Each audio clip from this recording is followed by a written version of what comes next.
Hey guys, Christian Schauf's back on the podcast this week. He was on last spring. Christian owns Uncharted Supply Company, which makes amazing gear for rescue services, first aid, that kind of stuff. Um, we talked last time, like right before the tariffs were about to hit, and since then they've gotten into Costco, made some pretty big moves as a company. So we talked a little bit about that, but we spent a lot of time, honestly. Um, he didn't punch his tag this year, and this was kind of part of a continuation of some of the stuff that I was talking about in an episode I did back in December, where we're kind of talking about what does hunting really mean to us versus what does it look like on social media a lot of the times, and some of the lack of honesty that comes out on social media. And I just thought it was really cool. I saw him put up a post on Instagram where he basically just said, hey, I didn't punch my tag this season. Spent a lot of time out there and it just didn't end up happening for me. He got opportunities, which we talked about, but I just thought it would be cool to explore that with a guy who, lives out west, literally is within a couple hours of being able to drop into a unit and gets a lot of opportunities to actually get out there. But just, the season didn't go the way he wanted it to, at least in his home state. And so I thought that was a pretty cool thing to explore as part of our, kind of honesty series. And it ended up being a really good conversation. So hope you enjoy it. As always, if you would please, if you're watching this on YouTube or Rumble, please subscribe to the podcast and share it with somebody. That helps a ton. Leave a comment. If you're over on Spotify or Apple, please follow the show and give it a rating. I would really appreciate it. Thanks for being here and enjoy the podcast with Christian. Welcome back, man. Thank you. Good to see you again, brother. Yeah, still alive, right? Yeah, it's been a big year for Uncharted. Yeah, it was a really good year. It's funny because I was just talking to Mike, our CFO, and it's like you climb this mountain, you get all the way to the top, and then January 1st hits, and you're at the bottom looking up again. So it's never ending. But you got to be thankful for what you can accomplish, and it was a good year for sure. Yeah, I mean, the last time you were on, it was like the tariff stuff was just starting to happen.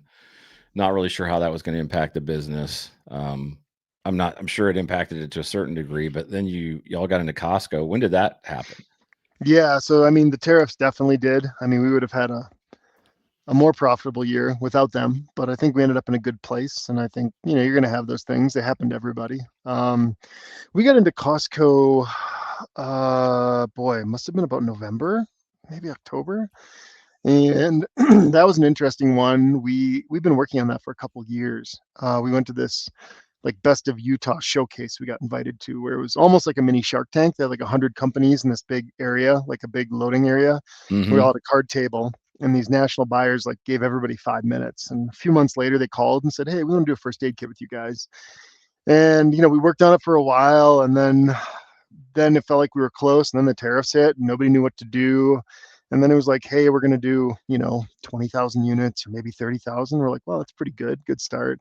Ended up being like 100 and almost 113,000 units and 300 and some stores. So ended up being a pretty big shot in the arm. Um, Was it a national? Like, did they roll it out nationally, or how did they? there's, don't quote me on this. There's 700 and some stores in the U.S. Costco stores, and Okay, I believe we were in about 300 ish. so So halfish, almost half. yeah, Yeah. good. I mean, it was a lot of the areas that are kind of disaster prone.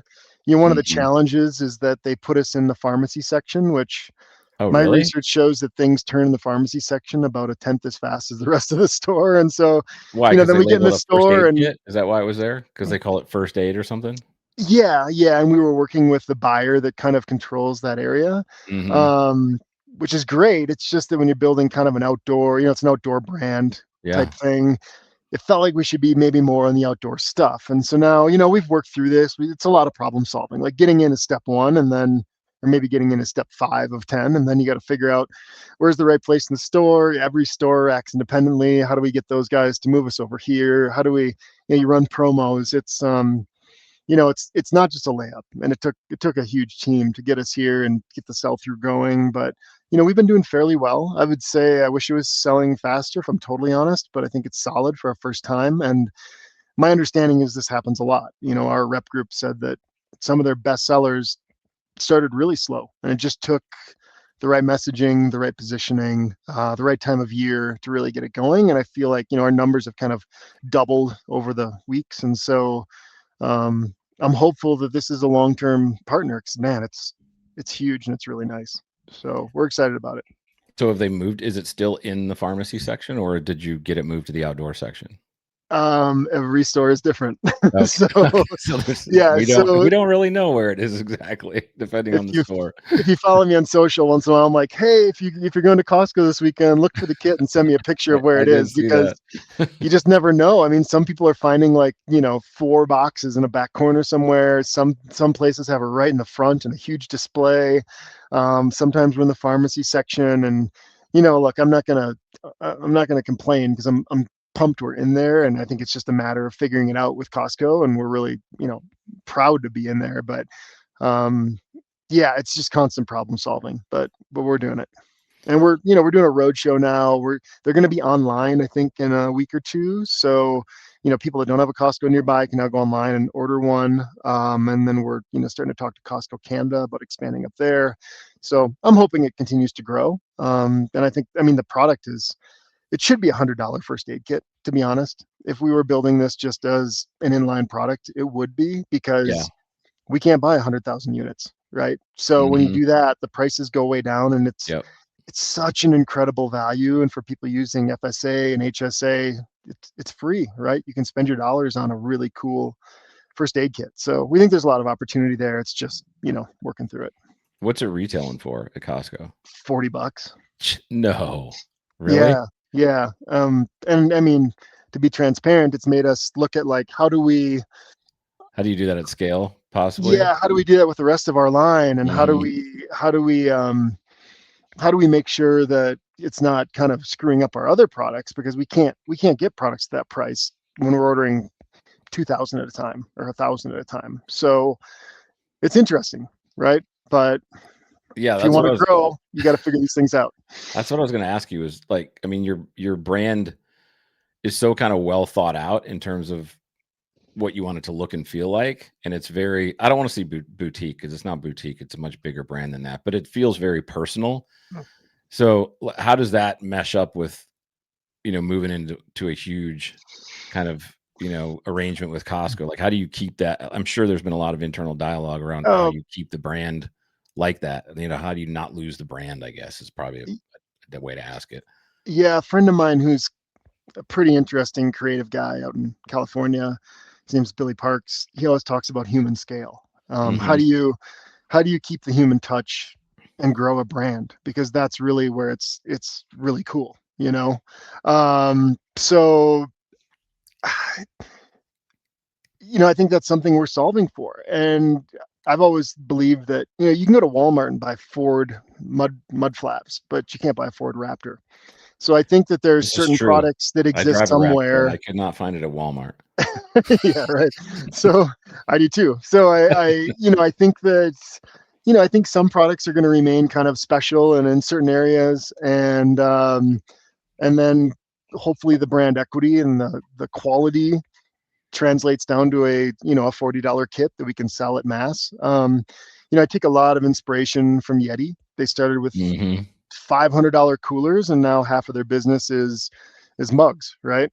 And they sell tons of mugs. So how do you keep that quality in a product that people can buy more frequently and can use and love, and you still have that same kind of brand experience without minimizing it? And that's what we have to figure out and do a good job of. And if we don't, it's gonna kick us in the butt. And if we do, I think it'll be good for us. So that's what we work on every day, is how do we continue to offer. I mean, my goal when I started this company was like, how do you change the world? Like, how do you make the world safer? And what that means is that you have to get product into a ton of people's hands. So that's always been the mission, is how do you get to scale?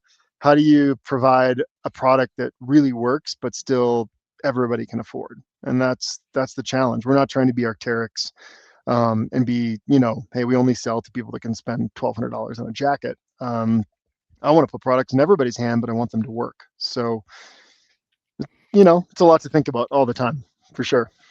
Yeah. So the other thing I was kind of wondering about was, y'all do so much on social media with educating people about the product line, how it's different, the way that it explains itself, to the average user, and kind of the whole thought process behind the brand. How do you translate that when it goes into a store and you kind of lose a lot of your ability to message it? Well, I wish I had one here. I mean, first of all, the product is still super high quality. Yeah, We're not minimizing anything there. It's a great kit with all the right pieces. We may have removed a few things here and there, but we're very clear about what it's designed for. And with Costco, these are families, right? And these are people that are probably getting out and adventuring, and they've got kids and they're buying for a lot of people, and this should provide coverage in those situations and be reliable. So we built a great product. And then two, it really comes down to packaging. The packaging has a big like wing on it, and there's information all over it. that's what I So was wondering. So people can yeah, pick it up if they don't know what it is that Uncharted's about. They can pick it up and realize pretty quickly, hey, this is something I don't have to completely understand. I can figure it out, type of thing. yeah. I mean, we try to make. I've Because always that's the had way this. y'all build everything. I mean, you open something up and there's literally tags on everything. Like, you know what I'm saying? You don't have to be super familiar with it. I guess that was my question, is if somebody doesn't know that that's how you build something, can they figure it out pretty quickly by looking at the packaging? Yeah, I think Okay. so. I think when I started, even the most well-built kits, it was just a lot of stuff in a backpack. And Yeah, unless you knew exactly what you were doing and exactly what was in there, you're going to spend a lot of time going, okay, well, what do I have? What should I use for this specific emergency? And so with everything, we try to make it really intuitive, so even the most novice user can open it and feel better. I've always envisioned it as like you're trying to solve something, and we literally have our hand on your shoulder saying, here's what you need and here's what to do with it. And I think that yeah. that goes a long ways. Well, it's interesting. So I've got this is not a promo. I'm just being honest. I got the Zeus Air in my car, my wife's car, my daughter's car who's at college. And I've also got I Awesome. can't remember the name of it, but the Pro, whatever the first aid, the First Aid Pro Pro kit, or the or Plus? first Yeah. aid Pro. Yeah, I've got that Hmm. one in everybody's vehicle. And my daughter was up, she's 4 hours away from here, and she had something, she cut something. I can't remember what it was. And she was like, called me and she's like, I gotta go to the store. Like, I don't know what to buy, blah, blah, blah. I said, there's a kit in your trunk. Go open it up. I said that, I told her what she needed to pull out of there. And it was like 5 minutes, and she called me back. Yep, She's like, yeah, that worked. I was like, she goes, I'm glad you put that in my trunk. Like, she literally didn't even know it was there, even though I've told her it was there. They don't pay attention until they need it. But it was super cool because she literally, like, she doesn't know that stuff, but she could navigate it because it was all labeled really easily. that's great. You know? I always think that like our biggest competitor is apathy, and that's just people Mm-hmm. that are like, Yep. they haven't had they haven't come close to an injury or something where they're like, oh my gosh, I need to think about this more. They've just had a very comfortable life, which is most Americans. Our lives That's are valid. generally Mm-hmm. safe as they've ever been. And so I feel like our most compelled customers are the ones that are like, wow, I just had this happen, and now I realize I need to stock up. But the interesting thing today, we were talking about this morning, when people buy a Zeus Air, the number one thing they buy next is a Zeus Air because when a product works so well, it's not because they're breaking, it's because they're like, oh my Because gosh, it works like good. my Yeah, you're dad like, needs one of these, my yep. brother needs one of these, my mom. So, and that's great. No, you're That's what we right. want to do. We want to solve problems for people. Yeah. No, we were I can't remember where we were, but it was again my daughter's thing, but she was somewhere and I was following her because she had to get her car worked on or something, and she walked out of the car and her tire had like 20, 20 pounds of pressure in it. And she goes, all right, I'll drive down to the corner and we'll put some air in it. I was like, no. I go, you got this thing in your trunk. So again, same thing. That's like, I pulled it out. She's like, show me how to use it. She's like, I know it's in there, but I don't know how to use it. So I showed her how to use it. So now she knows how to use it. But I did the same thing. I bought That's one of great. them, and after I had it and used it once, I was like, I'm buying one and putting it in my wife's car and my daughter's car. Those things are freaking awesome. I've Yeah, it's I've, great. I I've mean, jumped vehicles with them. I've filled the air. Like, it's just so easy, and there's so many times you're like, let's say Ugh, you're in a all the parking time. garage at an airport and you're nosed in, Yep. and you can't get jumper cables in. It's too far of Nope. a reach or something, Hmm. and it's just there's a lot of reasons to have one of those. It just Yeah. changes 3 or 4 hours of frustration into 2 10 minutes, and minutes. you're back on the road. Like, Yeah, Yeah, no, they are awesome. Yeah. Um, so one of the reasons I like kind of asked you to jump on was I saw something on your Instagram and you said something about like you didn't fill your tag this year, right? Which That's correct. I thought was interesting because I'm kind of exploring this concept of like getting away from I just see all these pictures of huge animals on Instagram all the time, and they're taken from lenses below the animal to make the Right, right. antlers look 3 times bigger. It happens like a ton in the whitetail community out here. Oh, yeah. Oh, Like yeah. it's literally like constantly. And I shot a buck this year that was not, an Instagram buck, and I kind of did a whole thing on Instagram, and then I did an episode on it where I was like, I almost didn't shoot this because I was sitting there thinking about what it was going to look like to the Yeah, people who saw it. And then once I did shoot it, I almost didn't put it online. I'm like, why am I thinking like that? But B, I know right. there's a ton of other people that are doing the same thing. And so I thought it was kind of again, a breath of fresh air when you like posted that. It was like, okay, a little more honesty. I like that. Not everyone acting like they're all just waylaying monsters every fall. Yeah, I mean, look, I I really believe in authenticity in Yeah. everything. And I I don't even think about the fact that like I of shame like great shame that I didn't get one this year. Because I know how hard it is. And I know I mean it's just such a weird, like you just said, everybody posts all these pictures, but that's like 1% of all the people hunting, right? Hmm. And a lot of these guys that get one every year, I mean, they are going to places where, I mean, I know a location near my house here that's a private ranch that a lot of the big brands go out and do all their filming at. And one of my friends hunted there once, and he said the hardest thing is like moving past all the smaller ones to find a bigger one because there's that many coming in. It's like trying to Like, pick the right one. let me relate to that. Yeah, and so okay, so maybe people don't know that. I know that. So when I see these huge monsters, it's like, yeah, well, I mean, man, when I see a dude that I know has been grinding out on public land for 2 weeks by himself and gets a monster, there's like a massive amount of respect from me because For sure. Yep. I've I've not really, I've done some private land hunting, I guess. I've never done it with elk or deer. And that's great. That's just a different thing, right? But you should also be honest about this was this was private land or high fence or whatever, and like it's like a different class in my opinion. So I don't know, I really enjoy, gosh, I just enjoy being out there in September.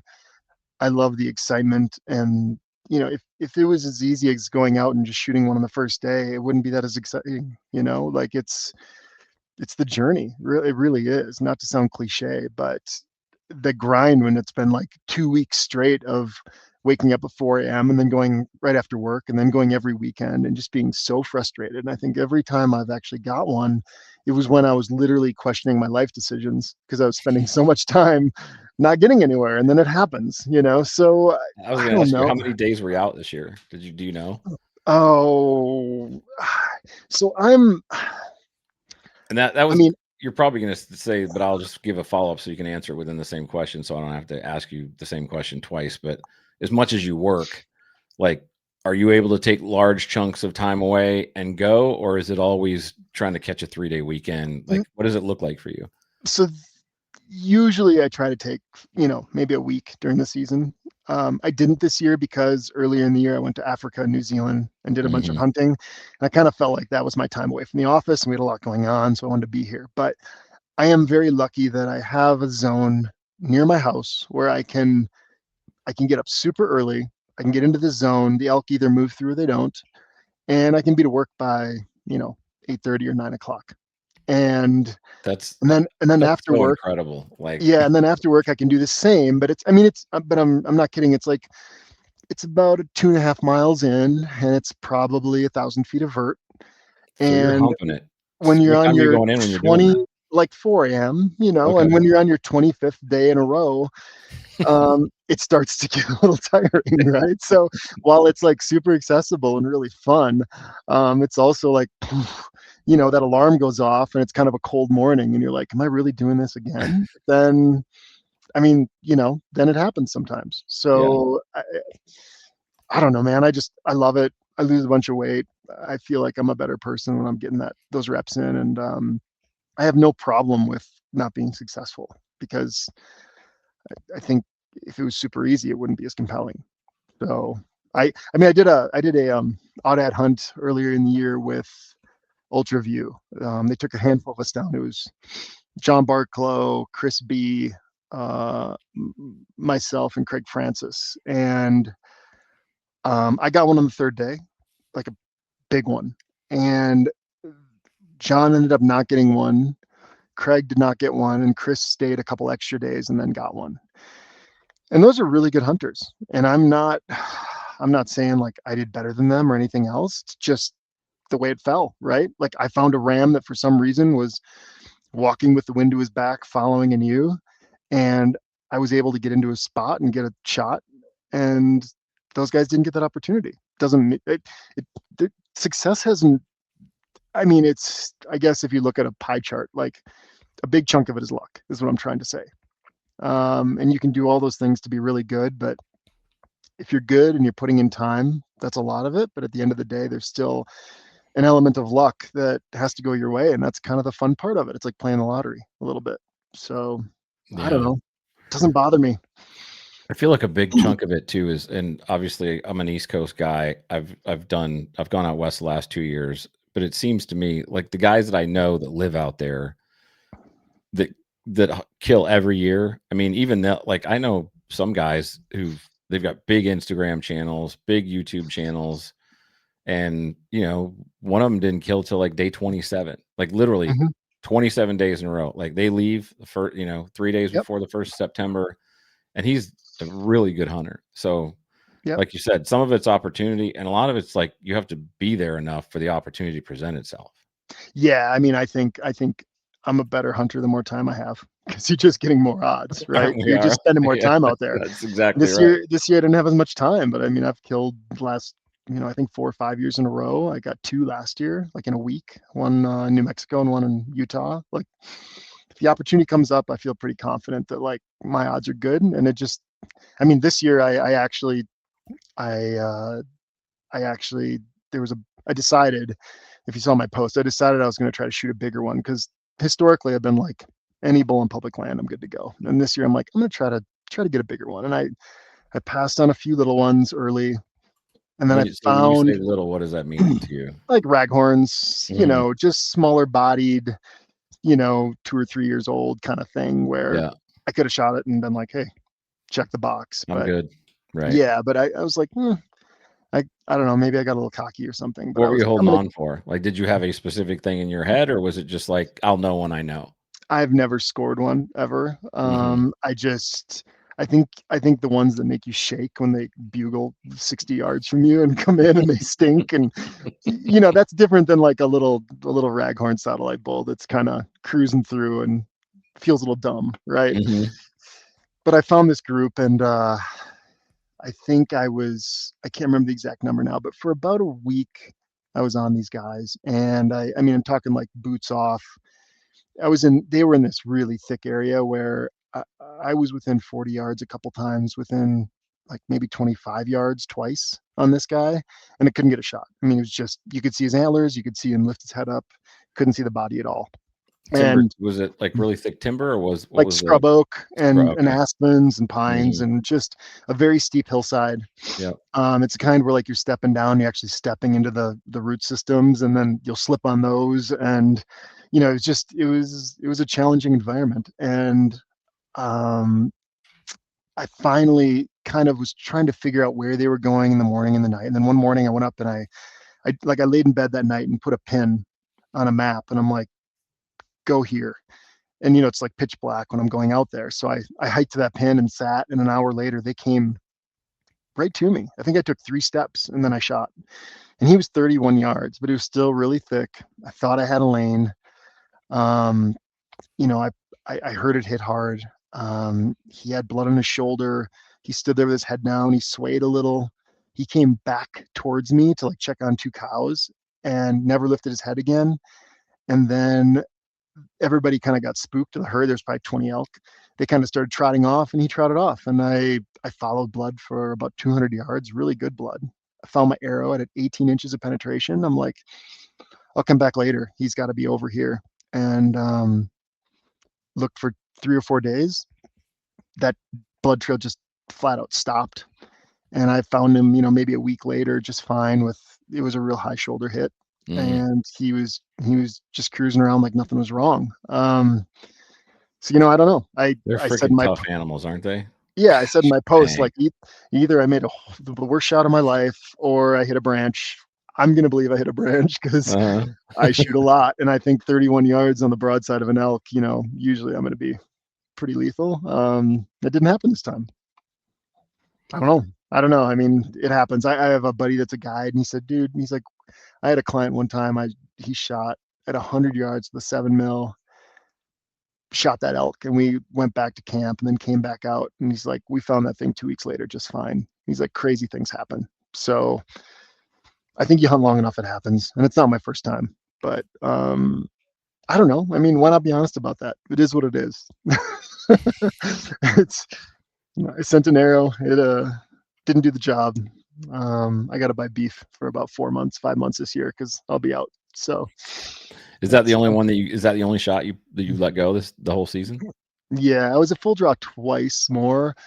It's funny. About a week later, uh, same area, but like maybe 2 miles up higher. I was on a Saturday. It was really quiet, kind of the end of the rut, and then I heard this thing bugling, and I just moved as fast as I could towards it, and it was a big bull.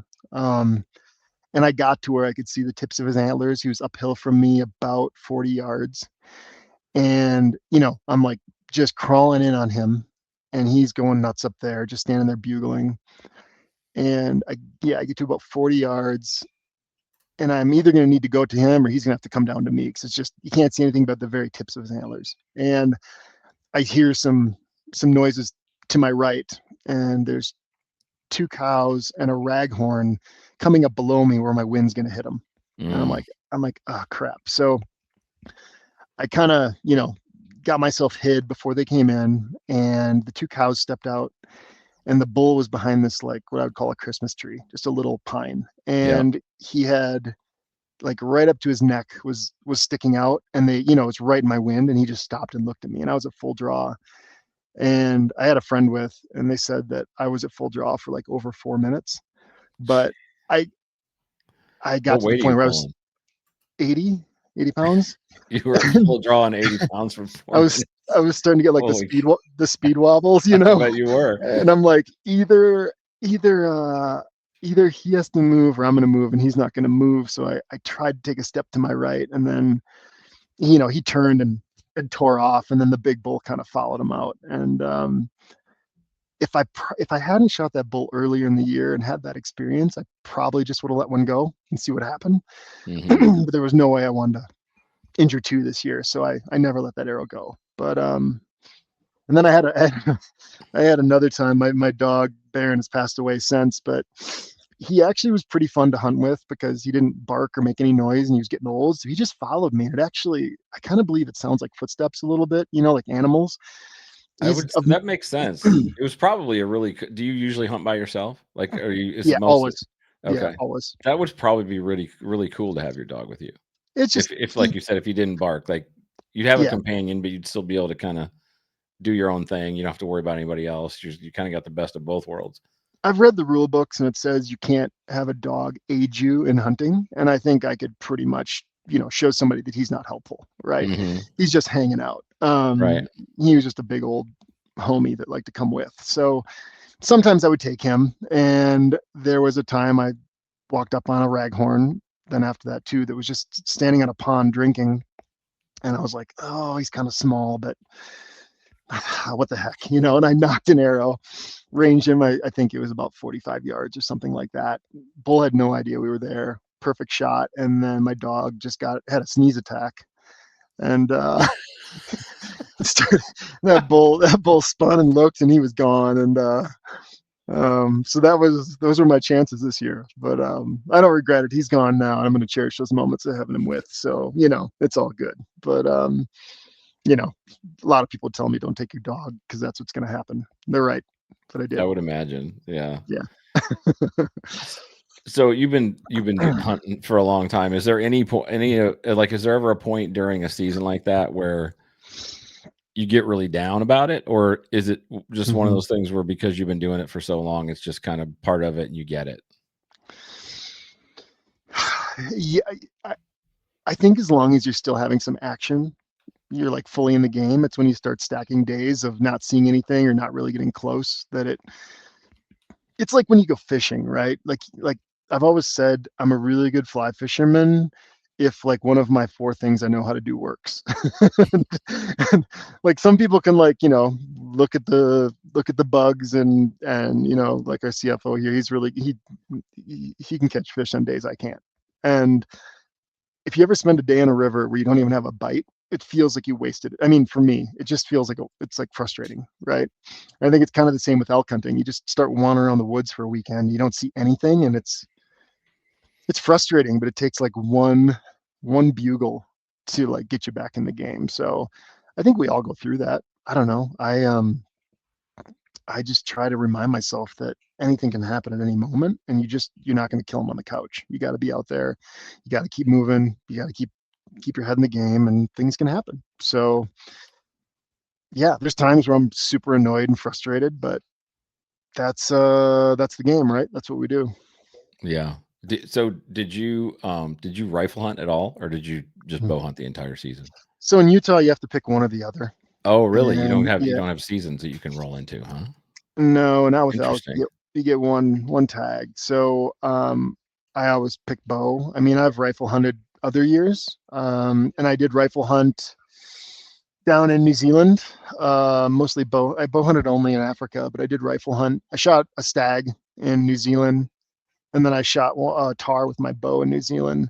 So I mean, that's always fun, right? And that probably greatly improves your odds. I don't know, man. I don't know if you're like me, but I just really enjoy the bow hunting experience more than anything else.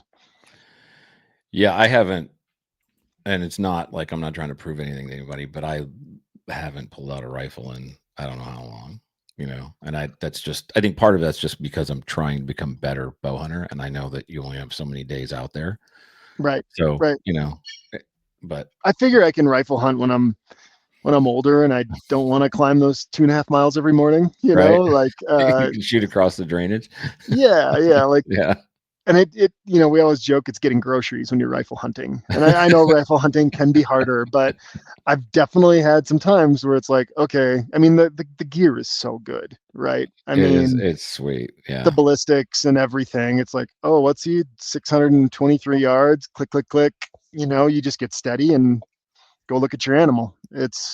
And that can be fun too, but I just don't think there's anything better than like, I don't know if it's voyeuristic of me or what, but those days where I was within 40 yards of this herd, like they're literally surrounding me. They're all talking. That bull's going nuts. He's fighting other bulls, and just to just to be there and experience that is a win for me. Like that's cool. They don't know I'm there, and they're just being elk, and you're right in the middle of it. And I always believe if people could experience that, they would get super addicted, like all of us are, because it's just such a cool, crazy experience. hey guys, big thanks to Osseo Gear for supporting the show. Osseo is built specifically for bow hunters. Every stitch, zipper, and fabric choice is made to perform when it's quiet and the pressure's on. Their camo patterns are inspired by nature's predators, and they're purpose built to ensure you blend naturally into the specific environment you are hunting. Make sure to use the code DO NOT GO20 to get 20% off on your purchases at OsseoGear.com. Osseo is made for bow hunters by bow hunters. So give them a check. They're a big supporter of the podcast, and we appreciate them. Great gear. Yeah, well, I did. So last year when I did a DIY, first time I'd ever done it, and I That's swung tough. and swung and missed big time.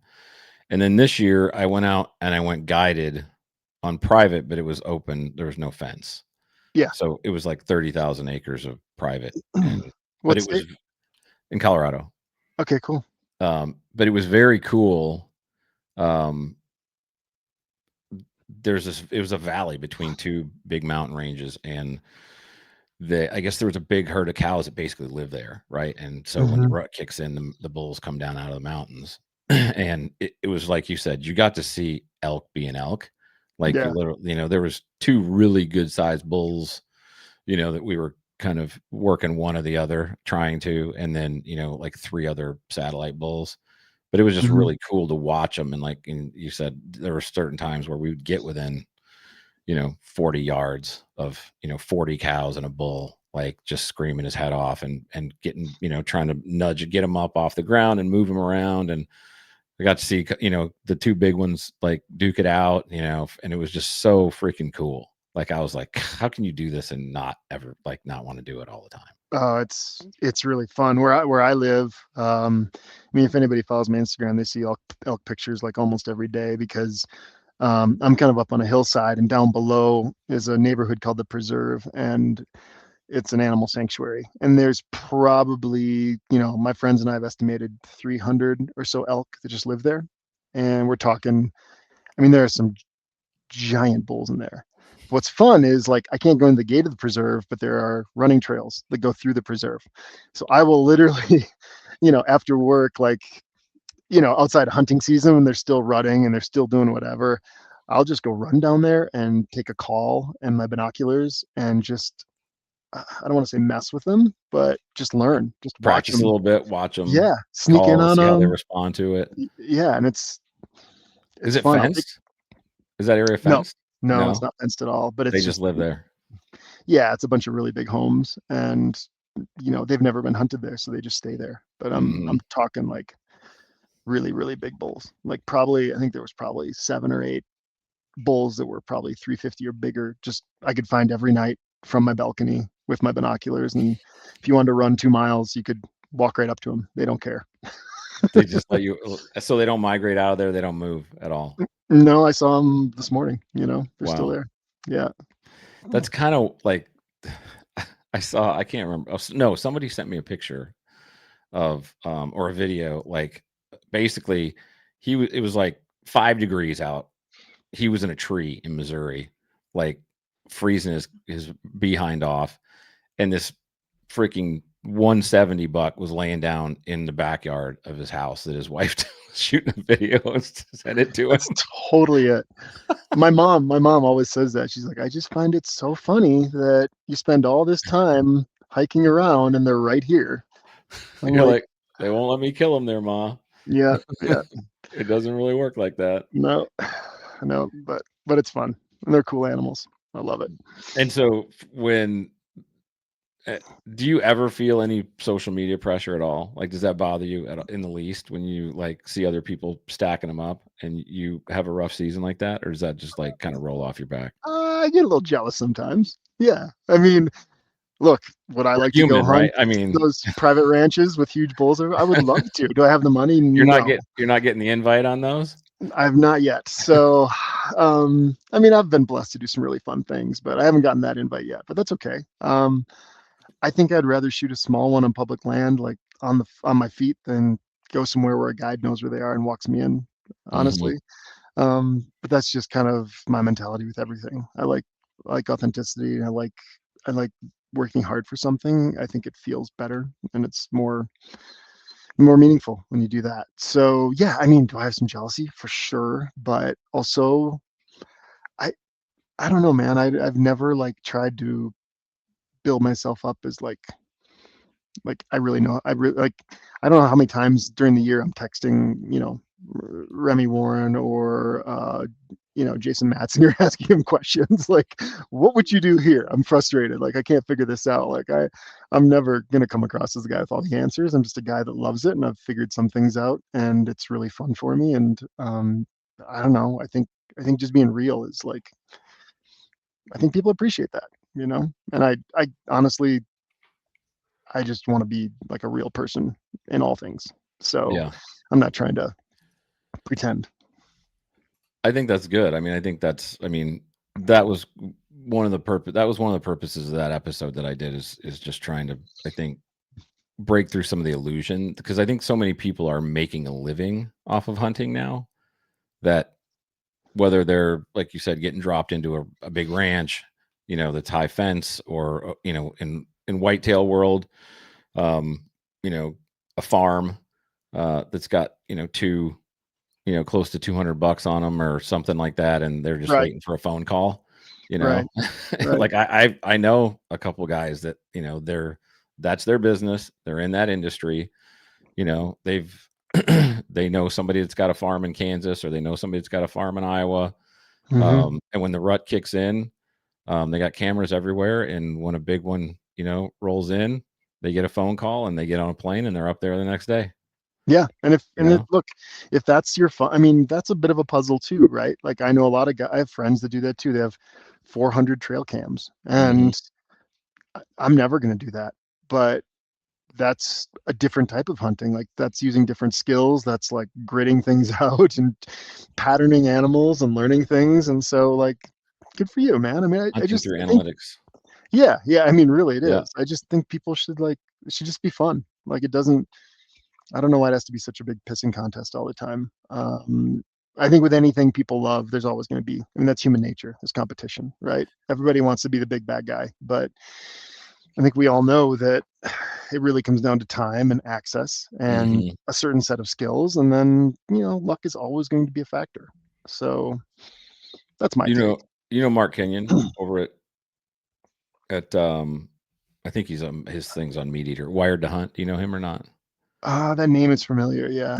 He's got a pretty good podcast on Meat Eater, and that's he had some guy that's was he kind of had talked about that last month too. I think people are starting to talk about it a little bit more, like hunt your hunt, right? Do what you want to do, and not don't feel the pressure of like feeling you have to shoot whatever because everyone else is putting that on Instagram or everyone else is taught. Like you don't have to be the big, you know, giant slayer. Like do what makes you happy. You Yeah, know. my little brother came out a couple years ago, and I guided him in on a cow, and that's like one of my favorite memories. He shot a Hmm. cow and took the meat home, and his kids got to eat it, and we got to pack it off the mountain. And like, I mean, a bull would have been better, sure, but like, it didn't feel like a consolation prize. Like it was great. Yeah. And I don't know. I think it's interesting that people hang so much of their self worth on something that has so much chance involved. you know, like, Well, okay, making it seem like there's no chance involved, right? That if you're that good, you take the chance out of it. yeah, That's the yeah, way and that's the preposition that's put out there in a lot of yeah, and cases. there's we know guys that go and hunt multiple states every year and kill a bunch, and I mean they're good hunters, like Yeah. for sure, and they know what they're doing, and but they also have great opportunities and a lot of time, and that's great. I just think I just wish there was a little more honesty about it. Like I wish when guys were posting big pictures, be like, I was very blessed to be invited to go hunt at this place with a ton of big Hmm. bulls. Yeah. Like I wouldn't discredit them for saying that. No, I wouldn't either, Um, you know? Not at all. Like you know, I think that would actually help to a lot of people that don't get those time and opportunities right? to reconcile how much harder it is for them, and Yeah. not feel because there is a certain level of it. Like obviously I haven't been doing it my whole life like you have, but it took me, if I mean I've been doing it for 3 years, right? Hmm. And I've been blessed to harvest a few animals, like luck, whatever. But honestly, up until probably like when I just kind of came to this whole realization, in the last few months of like, what I'm comparing myself against guys who have been doing this since they were 9 years old and have like lived and breathed this stuff. And why am I thinking I should be able to do the same thing they can do? Like, Right. but Totally. that's what I was doing. Like I was getting, not that I felt like I had to put something specific on social media. I was frustrated internally because I felt like I wasn't doing what I should be doing, or I wasn't as good as I should be. Like when you're an achiever, like you are, like a lot of people we hang out with, you put a lot of internal pressure on yourself to succeed at no matter what you're doing. Absolutely. I mean, well, I've been, I guess, hunting my whole life. I grew up on a farm in Wisconsin. So, I'd sit in the tree stand kind of thing on the farm, but it was never very serious. It wasn't until maybe 8 or 9 years ago when I moved out here that I really started getting into it. And I think it took me 4 years, maybe five, before got my first elk. And I didn't, Hmm. I was just going by myself trying to figure it out. But you can feel yourself getting closer. But I mean, I have a buddy right now, my buddy Brian, who, if I do hunt with anybody, it's usually him. And he said he was going to start an Instagram account called Hunter Not Killer, because he's like 4 years in and hasn't killed one yet. But and That'd be compelling. I That'd keep be hoping he doesn't good give up. YouTube channel. I know, right? And it's almost kind of comedic at this point. I mean, I saw some Outside magazine article the other day of a guy. I can't remember what it was. He's been hunting for 40 years and hasn't killed one or something. Oh I don't know my if you've seen that, gosh. but it was like and I was like, well, That's more determination than I think he's I got would to be have, in pretty my noisy and stinky and opinion. Something. hunting in the wrong spots. But I don't know, man. Yeah. Do you know those guys that do the okayest hunter guys? Have you heard of Yeah, them? yeah. Actually, Yeah. they where we worked with the PR team that he works for. So yeah, Yeah. yeah, no, same thing, right? Like, let Yeah, it be same your hunt. thing. I Yep. love that. Yeah, Yeah, I think that's pretty cool. Those guys are so this is an interesting. I'm going to ask you this question because I had a conversation with Cliff Gray about this like a couple weeks ago, and great this hunter, great guy, by the way. Like, oh, I love I know Cliff. Cliff really well, and he's awesome. Yeah, Yeah. So we did an episode together that he put on his podcast a couple weeks ago, and I'm going to put it on mine in a few weeks. But basically, I had him, I wanted to break down the difference between going unguided and going guided as kind of a inexperienced hunter, right? And pros and cons. And so I had as, him interview me, as experienced or inexperienced. like as a less experienced hunter, Got it. Okay. right? Like somebody like because and even let's say you're an experienced hunter, but when you look at from a percentage of hunters, like what percentage of the hunters in the United States live east of the Mississippi, the Mm-hmm. number is, I mean, it's gargantuan, It's like right? 80%. It's Yeah. 80% or something like that.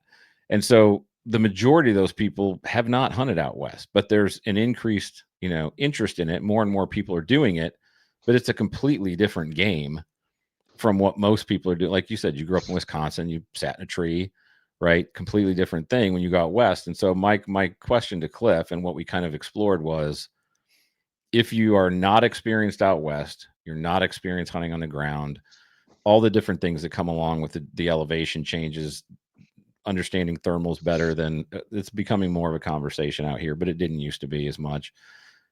What are the upsides to doing a guided hunt versus a DIY hunt? And do you think there's validity that, like, what are your thoughts around if you've never really seen elk be elk? Yeah. And, do you think there's validity to doing a guided hunt fairly early to shorten the learning curve and speed things up versus kind of pounding away at the DIY thing every year until you get one? Like, what are No, your thoughts around that? absolutely. When people ask me, like, how do I get into this? I tell them, it's you can shoot that bow, at anything. You can control that, right? Get in shape. You can control that. And then if you can afford it, go on a guided hunt with a good guide. I think you'll get 10 years of education in 10 days versus like wandering around and trying to put the pieces together. I mean, that's my belief. If you can afford it and you can get a good guide, take you out, they're going to they're going to teach you so much. I mean, the only thing I might say to that is hunt for a year or two, DIY, and then do a guided thing, because then all your questions you had will get answered. So I think there's a couple things depending on the personality. If you've never done it and you show up and some guy is like, stand here, do this, move here, draw now, you're just following orders. Where if you've been frustrated for a few years, you understand the why behind it a little bit. And then it's like, oh, that's why I was screwing up, or oh, I wasn't aggressive enough, or I should have paid more attention to, or whatever it is, right? Like, I think there's a blend of like troubleshooting by yourself and then having access to the answers. But I do think having a guide can teach you so much. But I think it's important for you to then absorb that and be able to use it later. And I think the best way to do that is if you struggled a little bit, because then it's like it feels more precious and you remember it better. Does that make sense? Yeah, I agree. That's what I told him. I don't think it would have. I don't think I would have gotten the same thing out of it had I not gone and banged my head against the wall for Right. 8 or 9 days, like the year before, right, and screwed everything up. As we were doing it, I was recognizing things that I'd screwed up, right? Or I'd ask him a question. Sometimes I'd be like, um, overanalyzing something, right? Like I should think I should be able to figure this out. And I'd ask him like, "Why are we doing this?" And he literally would just say, "It's our best play." you know, Yeah, I mean, it's not like it's rock. So sometimes it's not rocket science. He's like, "This is the only play we've got right now." yeah, I mean, I spot and stalked kudu with my bow a couple of years ago in Africa, and my guide, his name was Frederick Hammer. What is his Instagram? It's like Bow Hunt Africa or something like that. But um, it was like a 9 hour stalk, Holy and cow! our outfitter told me he'd never had anybody, spot and stalk a kudu before in that area. And I thought I was like, I've hunted elk, I can figure this out. The the lack of speed at which we moved at and how long we sat and waited and were just so careful from a mile away Hmm. reset how I thought about things. I I bet mean, that makes he's sense. Have they we got I a mean, better I was nose, or like what? Why? So, or was that just the way he did it? Like he's just that like. I mean, kudu are, I always say they're like African elk, but I think they're probably more like kind of a mule deer. I mean, they have huge Hmm. ears. They don't make a lot of noise. They are very, very alert, and they're in herds. So you have to overcome just a ton of twitchy animals. Yeah. And I, I mean, we were driving around, like looking for them up in the hills to start, and we would literally get out of the truck and close the doors quietly and be looking a mile and a half away, and these big bulls would see us and just run off. Like it's like, holy You're like, cow, how are we gonna get narrow on one of these, right? And I mean, I remember, we were belly crawling through mud, and I remember the weather changed, and I was just jackhammering, shaking for like an hour, sitting probably 150 yards from this bull. We just see his antlers and or his horns, I guess. And it was like it was a hard day, but one of my favorite accomplishments too. But back to your point, I would have gone a lot faster if I was by myself, and I probably wouldn't have been successful. And hmm, he taught me a lot that day about like how thoughtful you actually have to be if you really want to make this happen. yeah, So you can always learn something, always. yeah. I think that's a very good observation, and that's kind of what I had said too. Was I learned so much from it, and I think you could kind of go back and do a DIY and kind of take some of that and put it into play. And I think when you're relatively inexperienced out west, I think kind of almost jockeying back and forth, if you can afford to do it, it Yeah, is a really good way of doing it. Like, okay, for sure. go bang your head against the wall, go Yeah, through a guided hunt, kind of recognize some mistakes you made, go do it again, bang your head against the wall, go back. And after you do that a couple times, I think you'd be like, I know I feel so far ahead of where I would have just gone out and banged my head against the wall again. And when you're that inexperienced out west, you don't know what even you don't know, right? yeah, So you don't even know you're making a mistake half the time. I fully agree. I fully agree. And you still will make the mistakes that you know Yeah, better than. I yeah, mean, I've had so many times where there's no elk in here. I'm going to walk through, and then boom, there goes one. It's like I knew better than that. I should have been slower. I should have been glassing. So yeah, yeah, that happens. yeah. That's right. One of the things I wanted to just ask you about a little bit is you're pretty open about your Christian faith, which it's kind of interesting. There's like compartments of people that seem to be pretty strong in their faith within our community, but there's a lot of people that I live in the South, and so it's kind of like breathing down here, Right, but right. on social media I don't see it as much. um like how does that shape the way a you live your life personally, and then also how does that impact the way you approach your company? Um, well, I think that it's like the most important thing, right? If at the end of the day, and who you want to be and how you want to be in this world. When I was down in Africa, I was with the Mountain Ops guys and Baku Bikes guys and Tallies and really Christian group of guys. And we did a lot of kind of, I don't call it charity work, but went to schools and did a bunch of stuff. And um, I was just thinking, like, there's that quote that, like, sometimes you're the only church somebody might ever be exposed to, right? Yeah. Like, somebody might not actually step into a church, but if you could be a compelling enough individual to somebody to pull them closer to asking about that type of stuff, I think that's like a really good way to be. I don't really like the guys that stand on corners on a soapbox with a bullhorn. Hmm. Um, that's not my style, but I try to use moments to, show people where I stand firmly and put it out there enough that, like, these types of conversations come up or people ask more questions. I mean, that's always kind of been my goal. How it relates to business, trust, patience, like those types of things. There's a lot of times where, as an entrepreneur, as the numbers get bigger, you get the cold sweats in the middle of the night. And I think you just have to believe that if you believe in God and you're doing what you're supposed to be doing, that all's going to end well.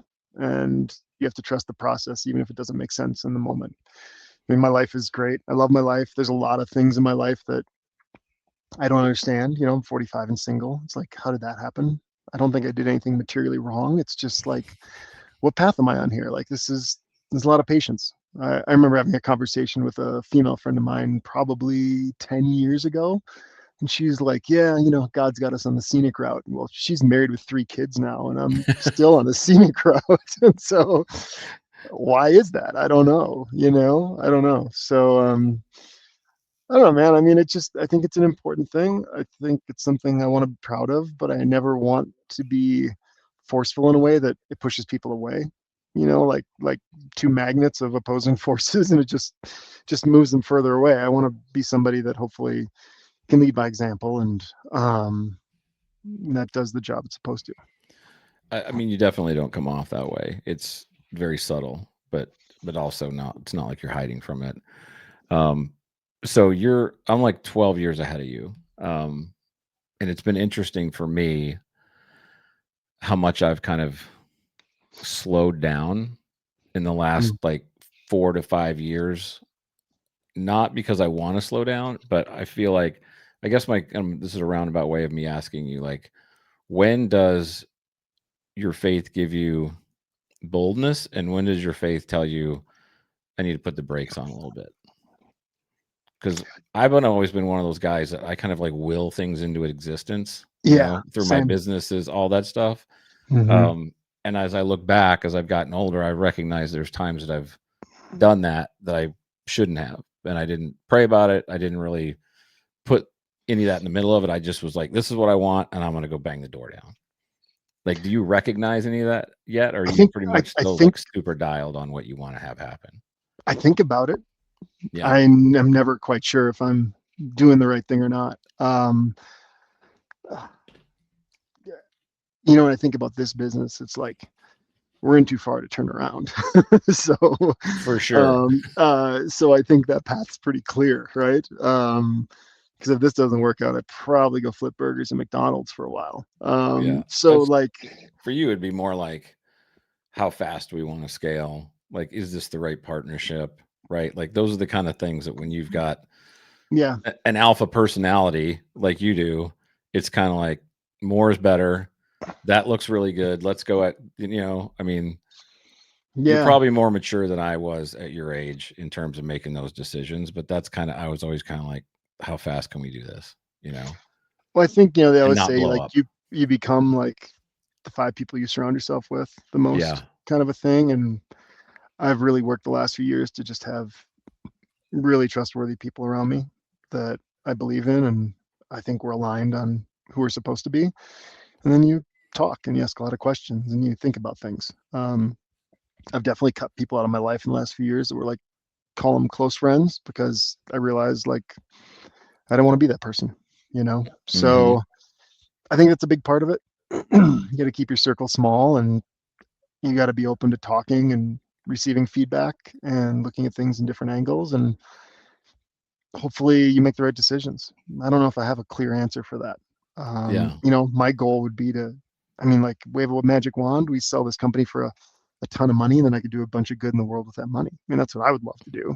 I'm Hmm. not trying to have like a big house or a Ferrari. Like, I don't really care about that stuff. Like, I want to have experiences and I want to like leave a legacy. So my hope is that that's the path I'm on. At some point that gets there, and everybody here that shows up every day benefits greatly, and we can go do a bunch more good in the world after doing this. So, So you said something interesting. I completely agree with you. You are who you surround yourself with. mhm, This is just like a personal thing. I agree with that. I've kind of always, and I think it's just because I'm married. I had 4 kids. They're all older. College out to on their own now. But when you're in that kind of a bubble, it's really easy not to have a bunch of friends. mhm, And that's kind of where I've struggled, because now I'm kind of reintegrating, and sure. and I'm trying to create those kind of relationships, which it's really hard if you haven't done that your whole life, Yeah, to connect with people on that level, because they're all already either have those relationships, or they're 10 years younger than me and they're where I was 10 years ago, knee deep in their family. I'm with you. I wouldn't say I have like a ton of friends around all the time. Like, I'm in a pretty small town, small business. Um, I live kind of outside of town a little bit. I have friends that live in LA or Chicago or Dallas, and there's a social scene there that just doesn't exist here, right? Yeah. And so I do spend a lot of time alone. I think that's why, like, when my dog died, it was so heavy, because that kind of was my family in like a Hmm. kind of a pitiful way. Like No, that, I get it.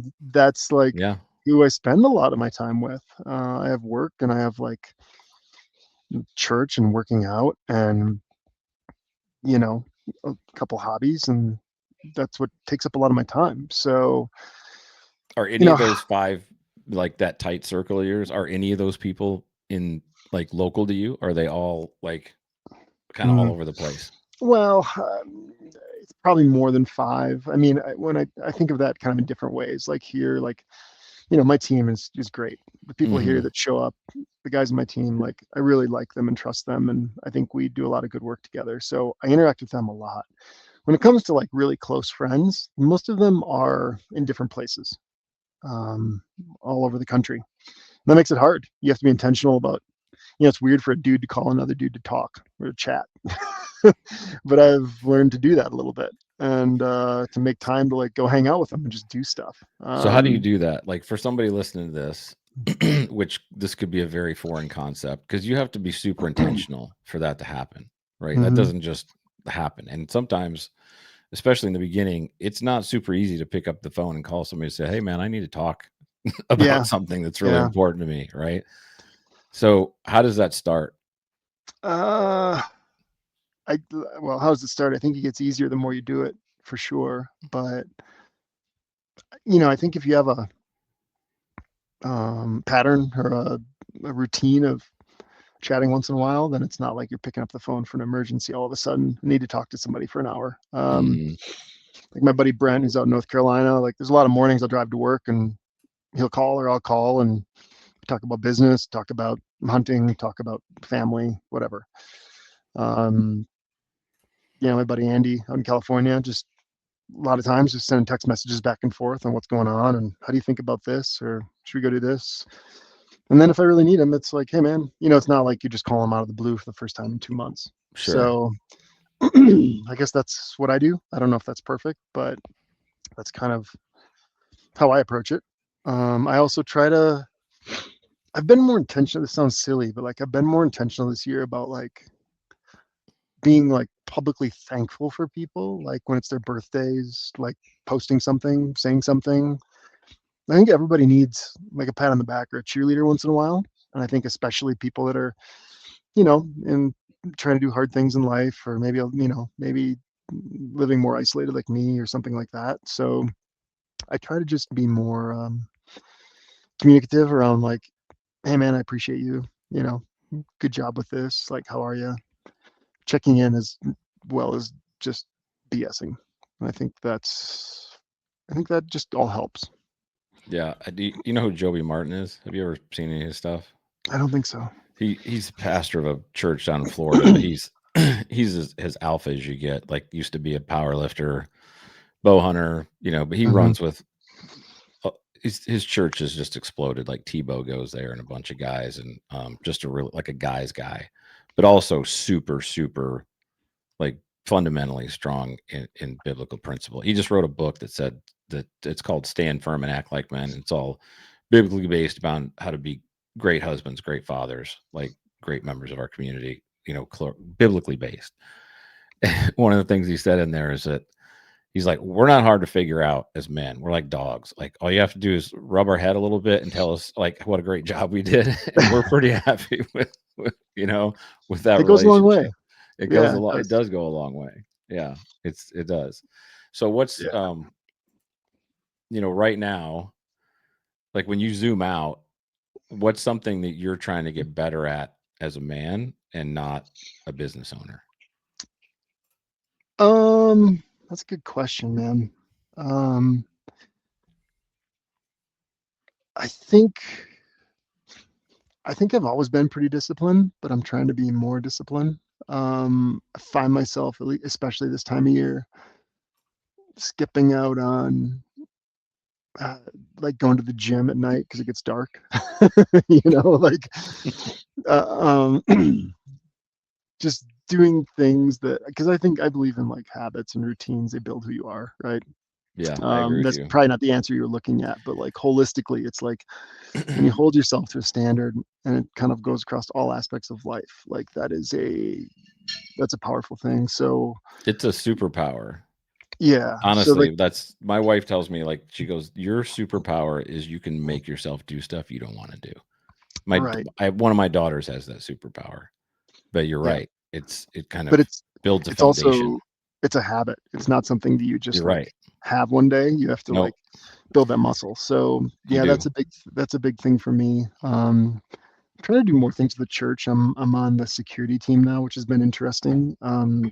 I did We that have for a probably like while. 50, yeah, we have like 15 people on the team, and it's an interesting group to be around. You've got guys that are old fighter pilot guys, and the lead guy was part of DevGru. We've got an FBI guy that was pretty high up, and Do y'all just being train around guys together? like Like, do you that. have training exercises and Hmm. stuff? Yeah, That'd be I pretty mean, like fun. last week we were literally like airsofting through the church, like doing hostage situations, and That's it cool. feels a little crazy, but at I the kinda same wanna time, move it's out like, to where you live. I have not yeah, done that yet on any of my security teams. yeah. I mean, they're taking it serious, and it's fun, like masculine skills, and it's a good group of guys, and they're doing it for the right reasons. And I'm just trying to lean in. I've always been a guy that like shows up at church, doesn't really talk to too many people, ducks out, goes watch football. Yeah. Um, so integrating more there is something I've been working on. So I don't know. if you were gonna leave somebody with, like, if there's somebody listening to this who's in a really difficult season, whether it's personally, work, whatever, just struggling, what is one word or piece of encouragement that you would leave somebody with? Because I think the reason I ask that is I think hope is a super powerful thing. Like, I've been through periods of my life, one specifically where hope was like at a super low level, right? And when Hmm. people lose hope, like, that is the one thing that, as long as you have that, I feel like you can get almost anywhere. Like, it may take a long time, but when you lose that, it's really easy to just kind of Yep. sign off, you know? So that's why I asked you that question. Yeah, and I think I'm almost saying the same thing, but like what I was gonna say is go work out because I do believe that when you're in a tough spot, you kind of shut down on other things, and I believe in the power of like moving the body and improving yourself. Like when I've been in hard times or like go through a bad breakup, it's like some people go and get drunk, but like it's not making you any better, right? Nope. Um, I really like when I'm in tough spots, it's a long run, a heavy lift. I almost always feel better during that time. I can usually unknot a couple things in my brain and get some ideas. And I think, I think back to the faith thing, you have to have something that you trust and believe in. So I think it's not just one thing, but when you were like, if I had a buddy that's like, dude, I'm struggling, I would probably be like, are you working out? Are you training? I just so believe that you feel so much better Yeah, versus I mean, I agree with medicating you. or shutting down personally. Well, if you look at the science behind it, right? The Right. putting stress on the body has a huge impact on cellular turnover, like all the things that actually make you feel better, right? Yeah. The endorphins that come with it, everything. And it's if Mhm. you don't do that, you just kind of continue to sink, Yeah. And so it's a good way to at least kickstart your way out of finding something a little bit different. And if Agreed. nothing else, it gets you off the couch and gets you around other people, gets you out in Yep. society, and gets you moving in a positive direction. There's not a lot So of good that happens on the couch, no, that is correct. So That's keep right. moving. Keep moving. Hey, thanks for jumping back on, man. It's awesome seeing you Yeah, again. you I bet. appreciate it. No, thanks for having me. It was fun. Yep. And again, Uncharted Supply Co. Right is the Yep. Instagram channel, and then you're just Christian Schauf on Instagram. Yeah. Yes, sir. All right. You Thanks, bet. brother. Appreciate it, You man. bet. Thank you.